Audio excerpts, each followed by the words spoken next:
আসসালামু আলাইকুম গাইস। তো দেখতে পাচ্ছেন আমি এখন আছি বাদামের ক্ষেতে। তো আজকে আপনাদেরকে দেখাবো যে এই গাছের নিচে কি আছে। তো চলেন আসেন। তো এই যে দেখেন, এই যে এটা গাছ, গাইস এই যে দেখতে পাচ্ছেন বাদাম। এটা টোটাল একটা বাদাম গাছ, আমরা অনেকে চিনি না। আর নিচে দেখেন কত পরিমাণ বাদাম আসছে, ঠিক আছে। এই বাদামগুলা কিন্তু সুষ্ঠুভাবে এখনো পরিপক্ক হয় নাই।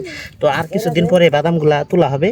তো তারপরে এগুলা সব মানে বাদামে রূপান্তরিত হবে আর কি, ঠিক আছে। তো চলেন এই বাদাম কিভাবে প্রসেসিং করতে হয় সেটা এক ভাইয়ের কাছ থেকে জেনে নেব।